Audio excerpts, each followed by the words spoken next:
Thanks for joining us today. My name is Sherry Lippman. I am Director of the Intervention Implementation Core at the Center for AIDS Prevention Studies. And on behalf of the Center leadership and the Community Engagement Core that is co-sponsoring this series, I want to thank you for joining us for the third session in our series entitled Laying Foundations of Trust, Moving Towards Health Equity. So as Judy was commenting, right, when people were logging in, the series is really designed to explore core social and behavioral aspects of trust and engagement with public health measures in relation to the COVID-19 pandemic, but also with an eye towards the lessons we've learned in our work on HIV. So our aim is really to stimulate dialogue that can help shape programmatic and research agendas that address structural inequities in public health and medicine. So our first two sessions, one on the legacy of racism and building trust and the other on community engagement, are online if you want to go back and watch those with links on the CAPS website. And today we are continuing the series with two amazing speakers to address the topic of risk and decision making in a climate of uncertainty. So our presentations and discussions today are going to explore how people understand risk and make decisions about health-related behaviors relevant to HIV and COVID, which is particularly salient in today's context of changing information and a lot of misinformation. So we'll also hear about communications tools to help people through the decision-making process. After today, we'll have one final session in our series on the topic of hesitancy and harm reduction, and that's on June 29th. So we hope you'll join us for that as well. Before we get going, just a few administrative notes. There's going to be a survey that pops up towards the end, so we hope you take a second to fill out just a couple of questions. It's very brief. And also in terms of questions, we hope you put your questions for the speakers in the chat, and we'll get to them at the end. We might have time for one maybe after the first speaker, but we really wanted to create the space for discussion at the end of the two talks. So we'll save them up, and Judy will make sure we get to those. So with that said, I'm going to hand it over to my colleague, Judy Auerbach, to moderate this, the session and to introduce our speakers. Thank you, Sherry. Welcome, everybody. It's great to see you all. And I'm really pleased to be able to introduce our two fabulous presenters for today. I will introduce each before her respective presentation, just so the introduction is fresh in your mind as they begin to speak. So our first presenter is Dolores Albarracín, who is professor of psychology, business, and medicine at the University of Illinois, Champaign, Urbana Champaign. She, as probably you know, is a very renowned scholar in the areas of attitudes, communication, and behavior. In 2019, Dr. Albarracín received an avant-garde award from NIDA for HIV work that involves creation of an online community to improve interactions among and between people who use drugs in society at large. She has published and presented very widely, and she's been quite influential in national health communication and policy. So I will keep it as a brief introduction because you can read more about her in our literature or online. And without further ado, I'm going to turn things over to Dr. Albarracín, aka Dolores. Thank you, Judy, for that lovely introduction. It's great to see you, and I would like to talk a bit about the design of public health communications with respect to issues that I think we've all wondered. I mean, essentially what was being described today, we saw this as just, you know, the public, but also reflecting on what could be done or should be done with respect to how we actually communicate during a pandemic. And I won't necessarily be addressing trust issues, but I do have quite a bit of work, including a recent book on conspiracy beliefs. So if you have questions about that, I'd be happy to go in that direction too. But I thought today I would share with you research on three important questions that essentially concern how we should be designing the content of public health communications with respect to three issues. One is presenting epidemiological information. Number two, how do we convey vaccinating, for example, for the sake of others, to protect others? And finally, how do we communicate about requirements for vaccination, all issues that have been, a topic of discussion, or are a topic of discussion even today. So in respect to communicating risk information, we know that the public generally and all of us have some degree of difficulty understanding certain concepts that have to be dealt with in making decisions about a pandemic, for instance. One that has been pointed out is that people have difficulty understanding the concept of exponential growth. So they perceive growth as rather linear, so that leads them to essentially underestimating the risk they might have a week into a pandemic process like the one we've lived in the last year.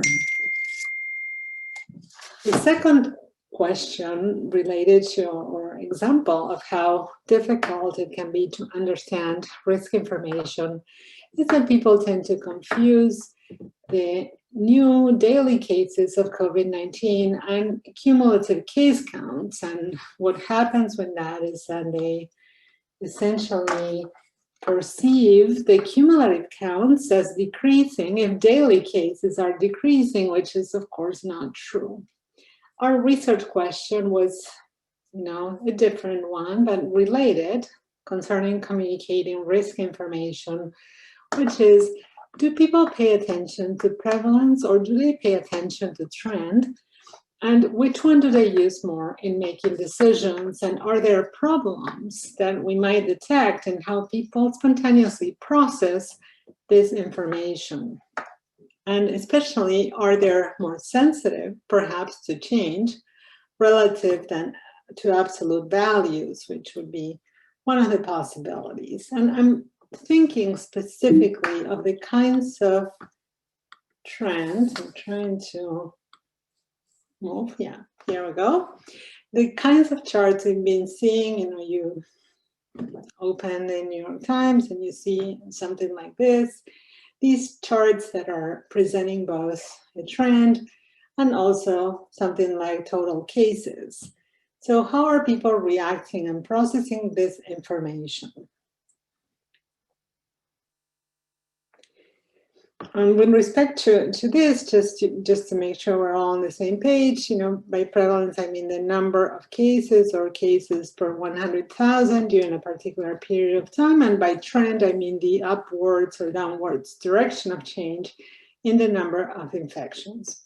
And one possibility, given what we know, is that people are going to be sensitive to the movement in cases more than the absolute numbers. And both are important, but the absolute numbers are very, very important, as we know as scientists. And it's quite possible that people might be paying more attention to trend than prevalence. That was our thinking. So we decided to test this to see what was going on. And what we did was we essentially presented 4 cases. It was a 2-by-2. Cases are increasing or decreasing, and prevalence is either higher or lower. In this case, it was just absolute numbers. And they are told that we have different diseases that they are looking at and making judgments on. And then we ask questions about what's your risk of infection. If you were to live in this region, how likely are you to get infected with this disease that you have the data on? And also their intentions to wear a mask, engage in social distancing, and also vaccination. But I'll be presenting just one of the measures for the sake of time. So what they are seeing is 4 different diseases. Cases are either, in the total cases is either lower or higher, and we have either the decreasing trend or increasing trends. So what are they doing with this information? Can they perceive it, first of all, as risk, perceptions of risks? Are those tracking the information that they see? And yes, they are. So if you look at the likelihood of information, people are both sensitive to prevalence, which is, the difference between these 2 bars and these 2 bars, and also to trend.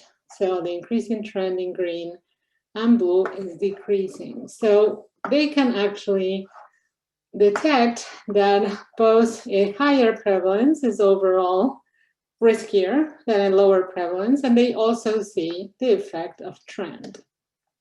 However, once they get to making decisions about what they will do, they sort of ignore half of this, and they base their decisions entirely on whether the cases are going up or down. So essentially they are increasing, they are slightly more likely to want to wear a mask than not, but they are completely ignoring the actual absolute number of cases in the region. So that was one study. We decided to then replicate this, but change the presentation. So it was cases per 1 million. So, just more classic types of rates as opposed to just an N. And we see very similar effects. When it comes to perceiving the probability of infection, both prevalence as well as trend have an influence. But when it comes to engagement or the intention to engage in mitigation behavior, that's not really happening, and all we're seeing is the main effect of trend. If things are going up, I'll wear the mask. Things are going down, why bother? Throw the mask. So that's 2 studies. But then we thought, well, perhaps one way, here we're presenting them with only one graph at a time. So they see one graph and we get measures and they go home.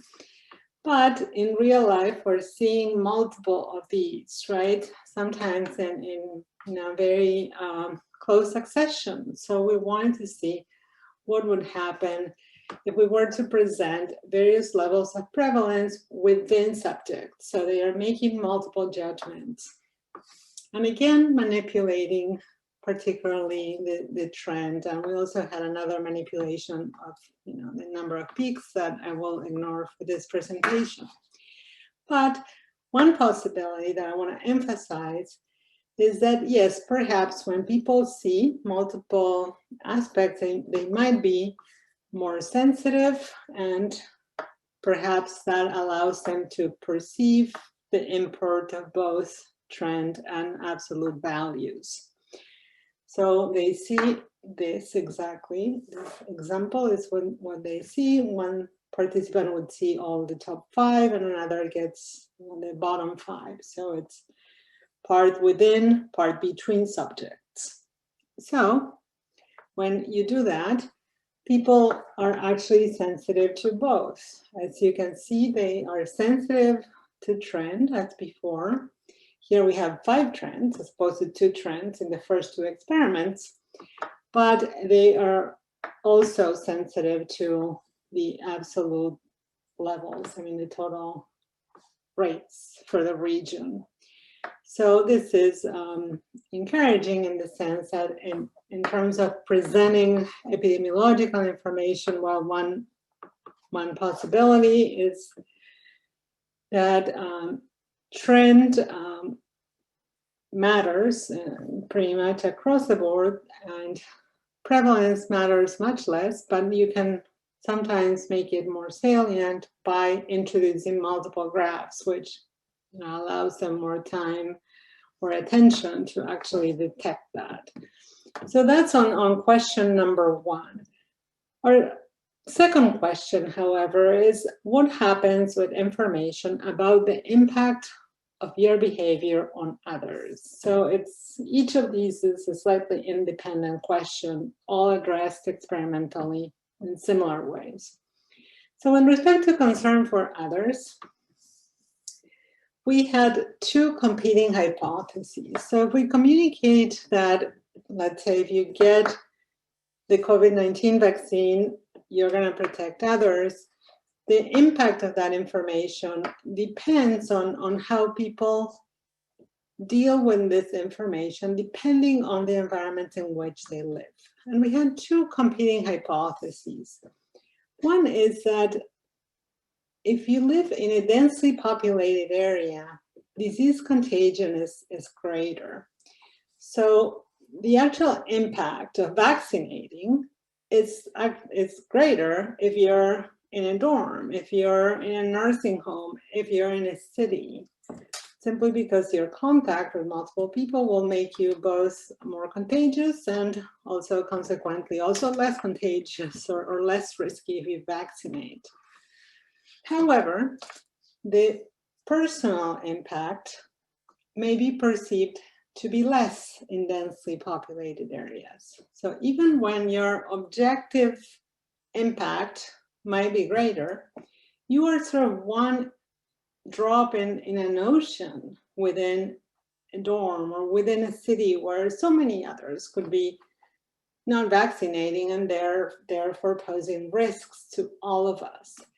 So it could be based on this that the information about your impact on others is going to be more influential in a big city or in rural areas, depending on which one. If it is on absolute sheer levels of impact, you should have more of an influence in a big city, but based on how important you are in a community, how salient you are, how important your contribution is, then that may be more important in rural areas. So we tested this.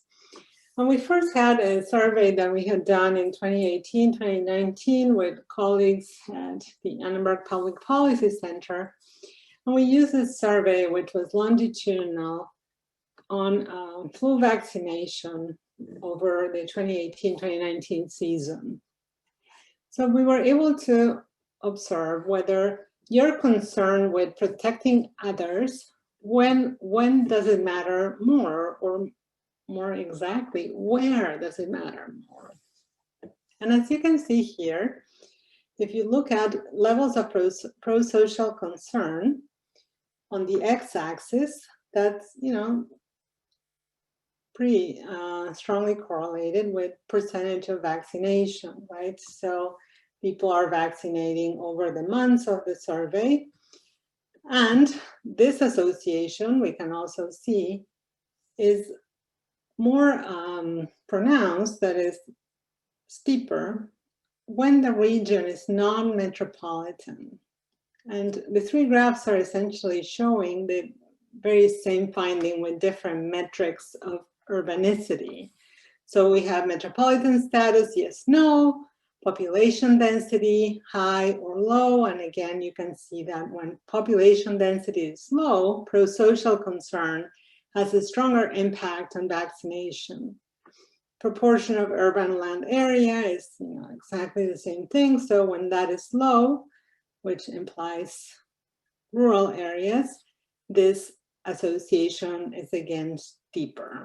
So rather than my pro-social concern being influential in a city, it actually seems to be more influential in the country. That's what we found from the first survey. And we decided to experimentally produce this, manipulated, over 2 experiments, which are very much the same. So in the first 2 graphs are actually about influenza. That's what it should be. This seems to be about COVID, but it should be about the flu shot. So we had one experiment around the flu shot and the other around the COVID-19 shot.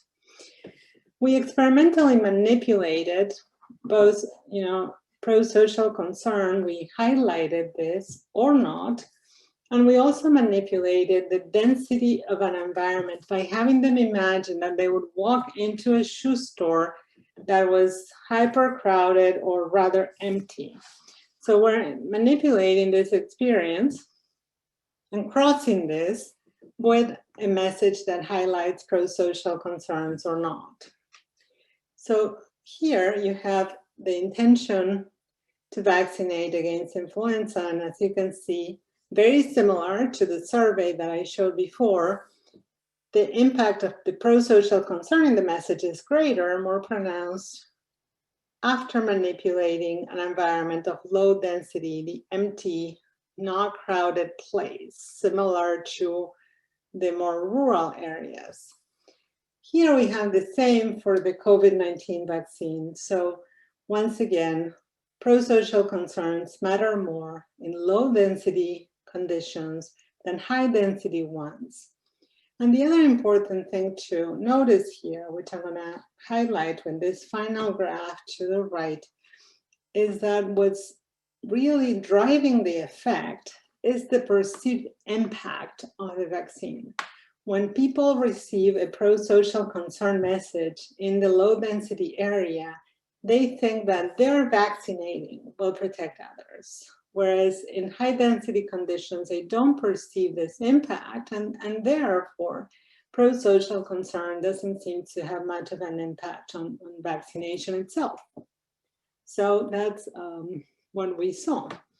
So with respect to communicating concern for others, we would argue that, yes, you've got to do this, especially in less crowded areas, or you have to be emphasizing and really getting people to believe that their behavior will be impactful, even if they are just 1 in a million people who could be doing similar things. So the third question is on the requirement and whether we should be communicating or imposing, of course, but these are about messages, about requirements, whether these would be beneficial or not. And of course, there is different points of view on this, and we went in sort of respecting various possibilities and arguments, but you could of course see that vaccination requirements could work because regulations create norms after all, like seatbelts and following all kinds of usual daily regulations that we do follow. But there are also concerns about resistance and especially what's called psychological reactance. The fact that if we wanted to do something that somebody prohibits us from doing, then we're likely to react against it and want to do it even more, which would then create a boomerang effect of the attempt at imposing a behavior that people don't want. So this has been warned by scholars during the COVID-19 pandemic specifically, that even among people who might want the vaccine anyway, framing this as a requirement might be problematic. So one of the quotes here is framing vaccination as a smart, purposeful personal decision is the way to go. So it's individual autonomy, what we should be emphasizing. So we wanted to see which one was true. And we began with asking participants online what they thought would be persuasive for themselves, because to some extent, these quotes are also what we as researchers think should work. But when, if we want to look at data, we could begin by asking the general public or a public what their feelings are, what's going to be more persuasive for them to be vaccinated. And what you have here is answers to different questions. So the degree to which information that vaccine safety would be persuasive, the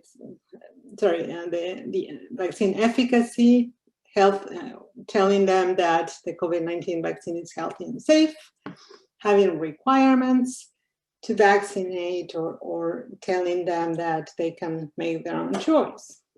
And when you ask people this over other studies, multiple studies, they all tell you that it's really safety that matters. That's what they are using to make their decisions. And these are kind of rather trivial. They do not really believe that these will be persuasive.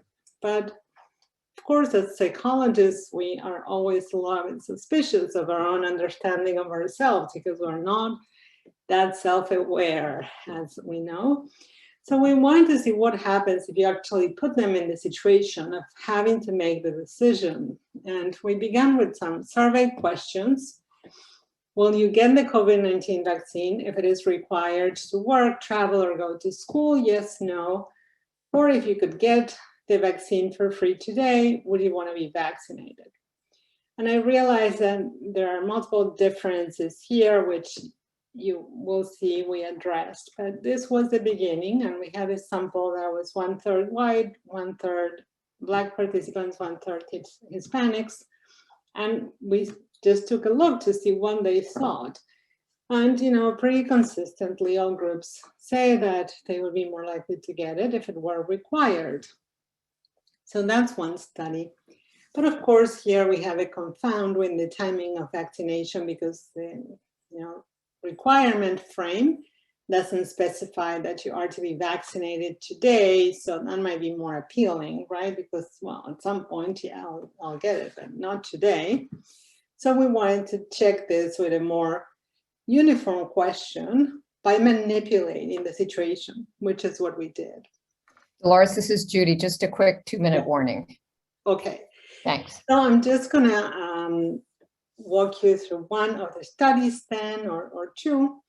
But essentially, people are presented with scenarios in which they are making decisions about whether to vaccinate for a job. So they have a new job, and they can decide whether or not to vaccinate in 3 different conditions. In one case, your employer tells you that they prefer that you get the vaccine, but it's up to you.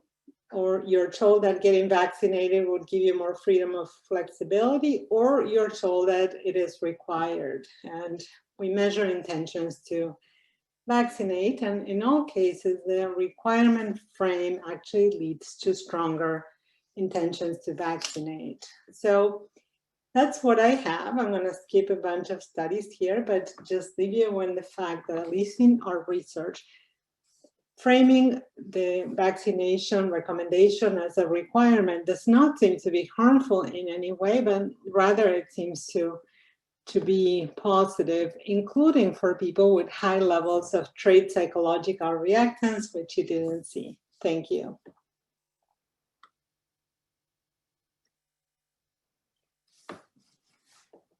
That was a rather quick finish there. Thank you so much, Dolores. Really interesting. You're doing some really terrific work. So we'll come back, I'm sure, with some questions, but I'm going to go ahead and move right to our second presenter, who is Shawnika Hull, and she is Assistant Professor of Communication at the Rutgers University School of Communication and Information. And Shawnika's research focuses on reducing racial inequities and HIV incidence through community-engaged applied communication science. She develops, implements, and evaluates theoretically grounded communication interventions focused on affecting individual and social structural barriers to HIV prevention. And as a little point of pride for all of us here at CAPS, Dr. Hull was accepted in 2019 as a participant in our ever fabulous CAPS Visiting Professor Program. So we're really pleased to have you here, Shawnika. Turn it over to you now. Thank you so much for the invitation. I'm honored and delighted to present to this group, especially along with my colleague, Dr. Albarracín. It's quite flattering to have been invited. So I'll just get right into it. How is it that people come to understand their risk, and how does that shape their decision-making in this climate of uncertainty and changing information? So that's the topic of the conversation today. And the answer that I have isn't really an answer, because I don't have a clear-cut answer, because the short version of the answer is this is very, very complex, right? So rather, I will spend my time today trying to highlight for us a framework for organizing our thinking about how we can build communications that are sensitive to and responsive to the multitude of ways that risk impacts decision-making and the many ways that this climate of uncertainty complicates things. Next slide, please. First, I want to offer an overly simplified answer to this complex question. So how do people make health decisions in COVID times, especially given the factors that have come up in the context of this town hall, right? In this context of uncertainty and changing information, distrust of scientific and medical institutions, misinformation, skepticism about what people see as this like very new technology that was developed very quickly. How do people make their health related decisions in relation to COVID? And the short version of the answer is that they look to their health care practitioners. They look to public health leadership. They look to healthcare providers. They look to health scientists, and they look to their social networks. And so I invite you to see if you don't fit into one or more of these categories. Most of us, I think, in this town hall probably could classify ourselves in at least one of these sort of opinion leadership kinds of categories. And so my point here is that our messaging matters very, very much. People are looking to us being health-related scientists, practitioners, teachers, and leaders. And I want to spend my time thinking with you today about how to organize some of these considerations that communication scientists focus on when we're formulating risk communication and health-related communication activities. This is in relation to prevention, detection, treatment, and so on. Next slide, please. In any communication, our strategic decisions are going to involve the source of the communication, the message itself, which should be responsive to a very particular audience and delivered through carefully chosen channels to produce a desired effect, right? That is, we have to think about who says what to whom, through which channels, and to what effect. And each of these sets of factors points to a multitude of possibilities for public health related communication design. All of this then also is complicated by the need to be responsive to the ways that risk and uncertainty both impact how people understand risk and their risk, how people understand the information and the situation, and how people respond to it. In other words, different publics view and react to risk and risk messages very differently. Different publics view and react to uncertainty very differently. And as a result, good communication requires adaptation, right? Adaptation that depends on the audiences that we're trying to reach and the goals that we're trying to achieve. So first, I want to unpack what I mean by the complexity of the ways that people interpret and respond to risk and uncertainty. And then I want to focus on just one aspect of communication design to offer some suggestions. Sidebar, I have some animations in here. That's right. Thank you. So I'm going to focus on the message during this conversation. Okay. So for any particular message, we have to decide on the format and we have to decide on the content. That is, what are we going to say and how are we going to convey that information? How are we going to deliver it? Like yeah, right.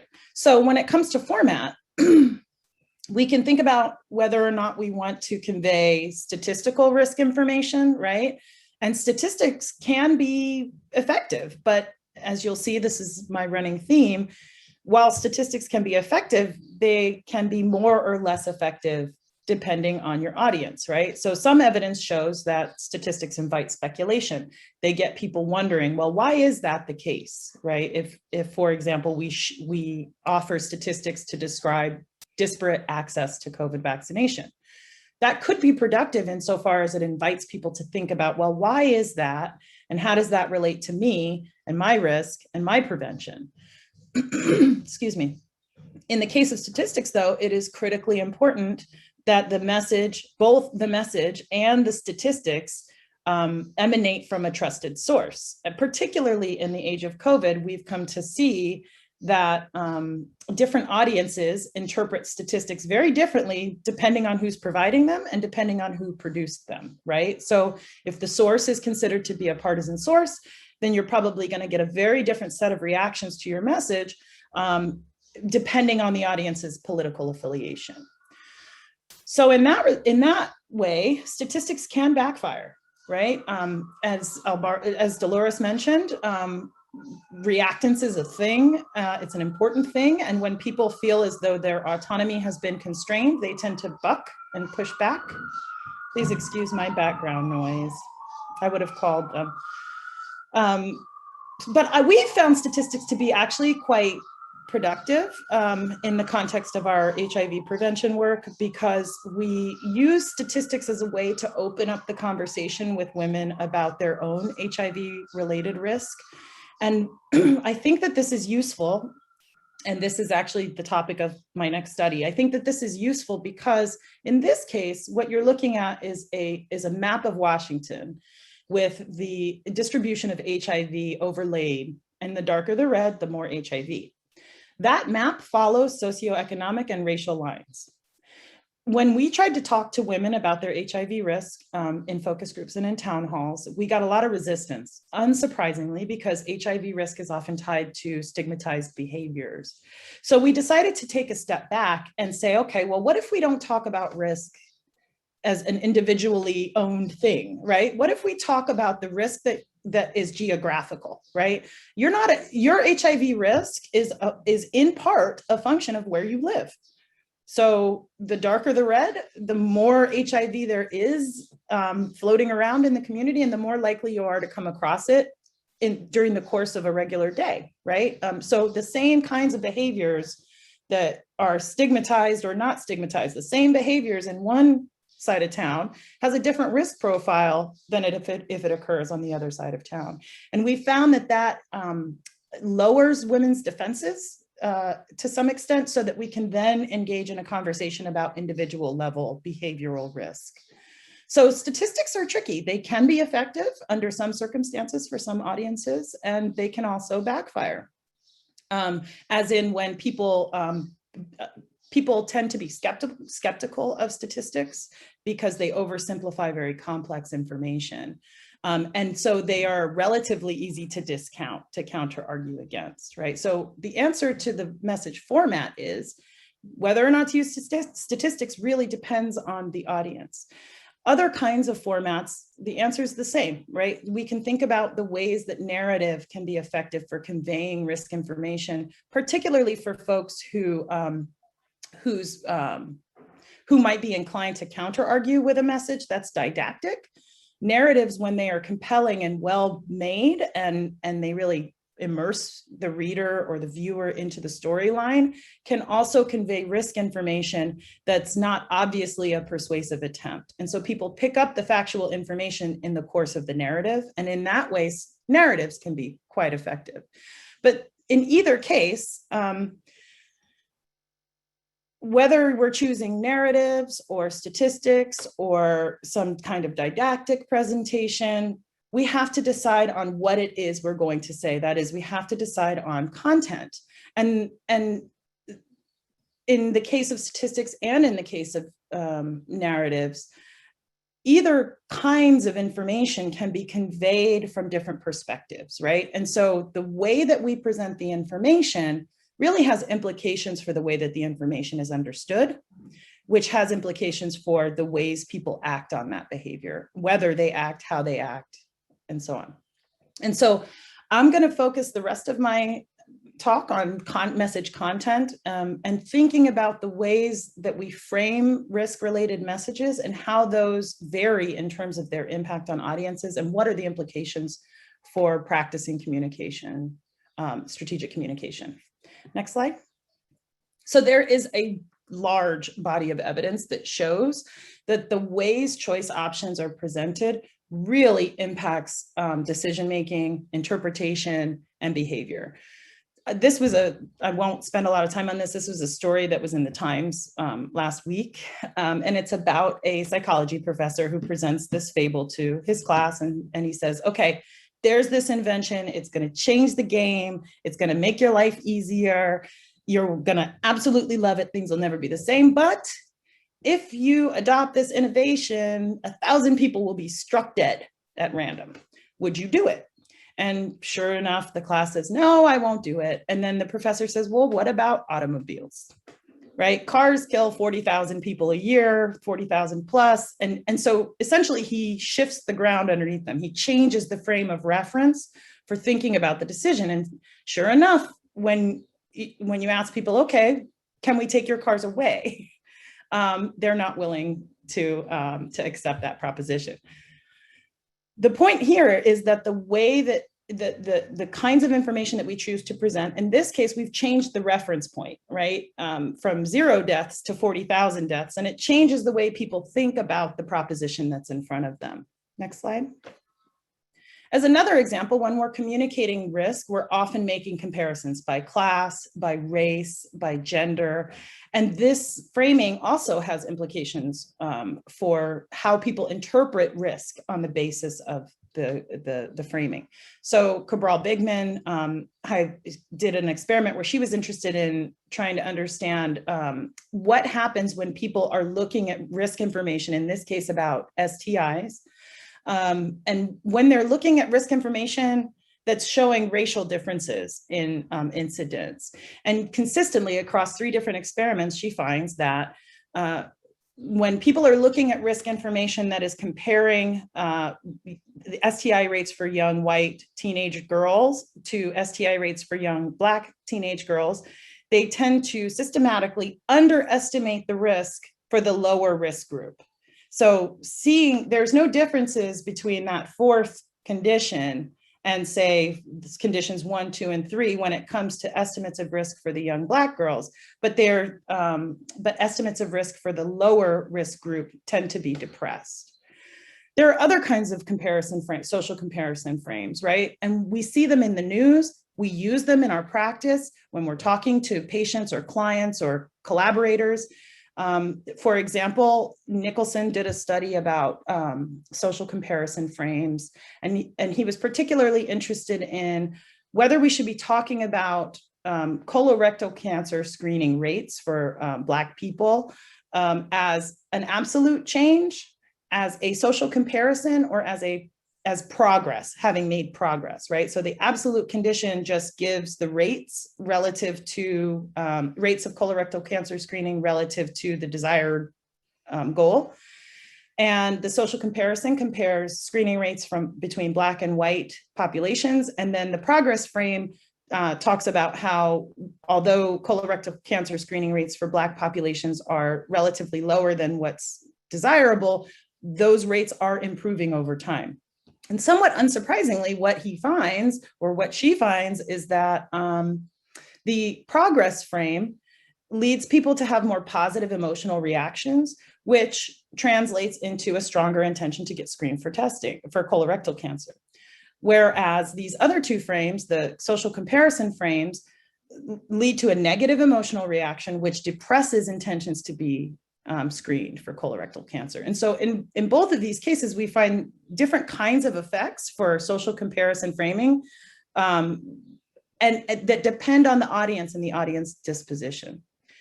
There are all kinds of other frames that we can use to deliver the content that we want to deliver. Other kinds of frames include like attributions of responsibility. Anytime we're talking about disparities or relative risk, we are often talking about why that's the case. And Gallist found that when you are offering up a social comparison frame relative to no causal attribution, what she finds is that offering a social attribution for a health disparity increases policy support increases support for policy solutions, but only among Democrats. It backfires among Republicans.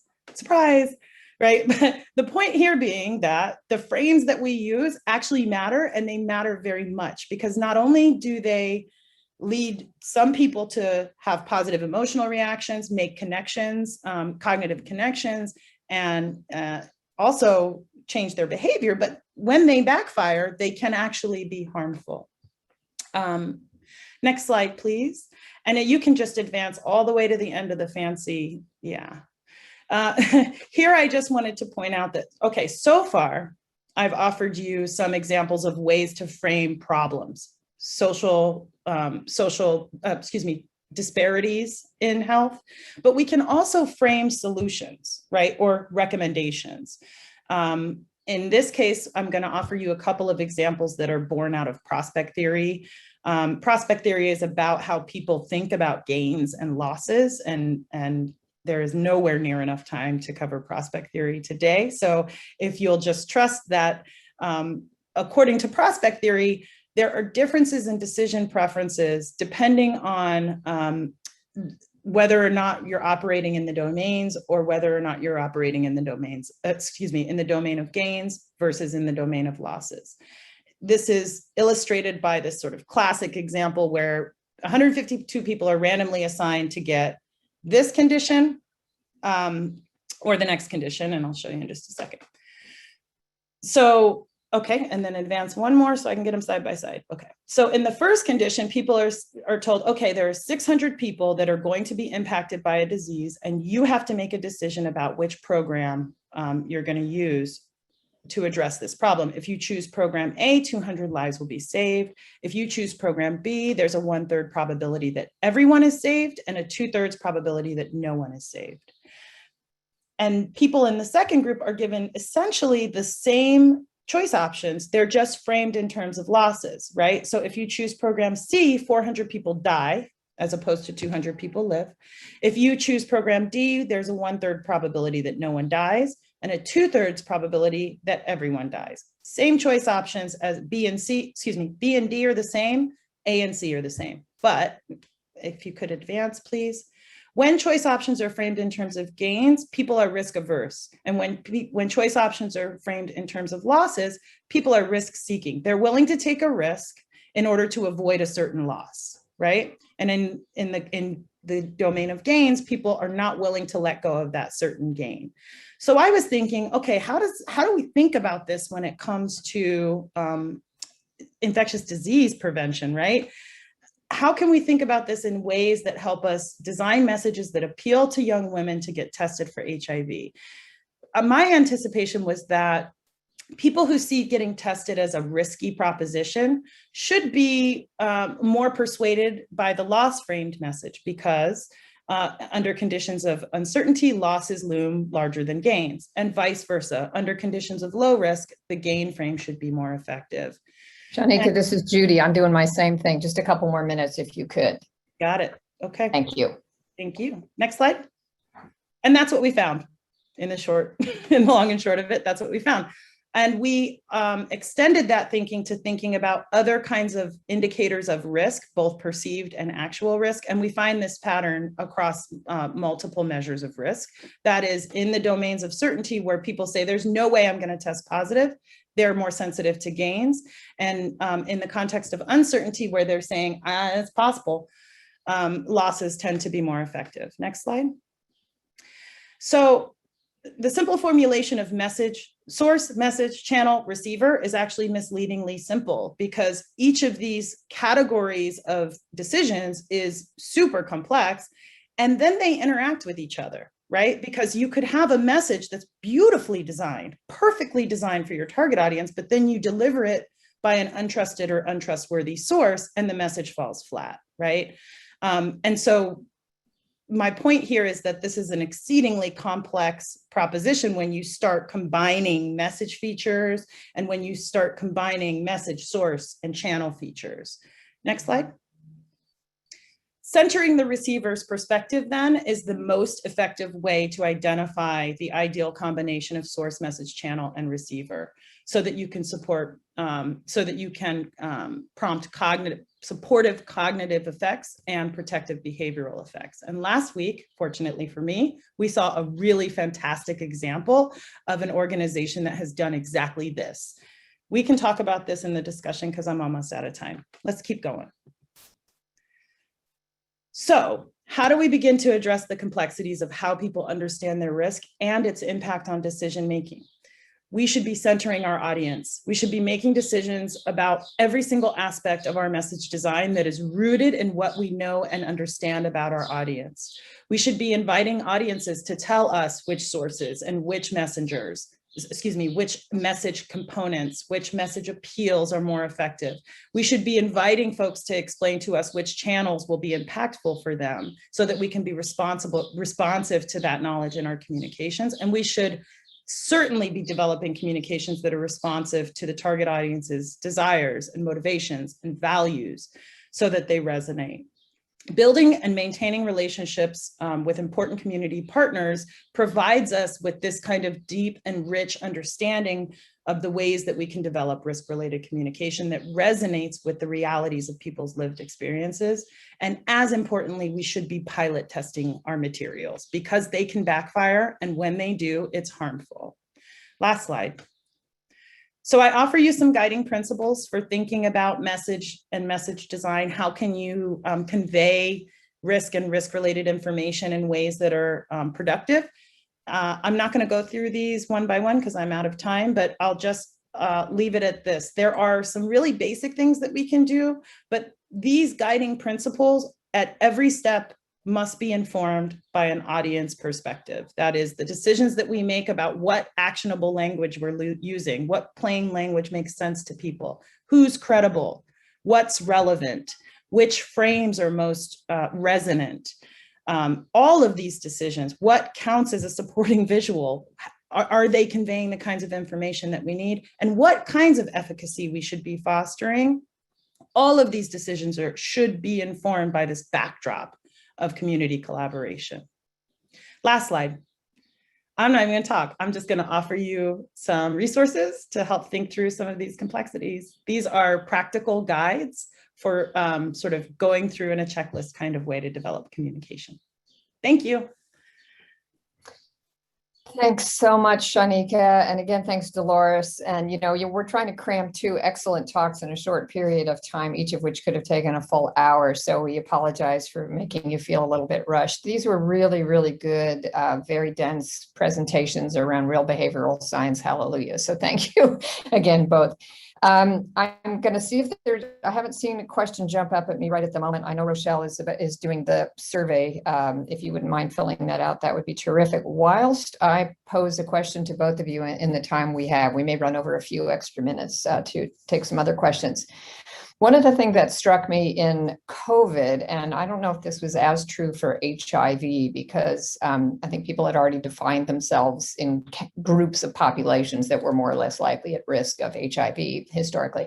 But for COVID, it's kind of everybody. But the dynamics of the information that we collectively are acquiring around COVID-19 are that things are just so uncertain, and they have been from the beginning. You both talked about that. And the information is constantly changing and it's being updated. And you talked, I think, each a little bit about that.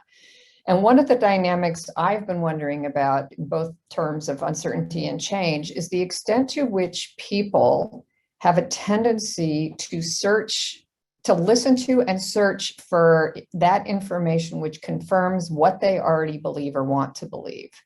So just a really quick example, the mask wearing thing.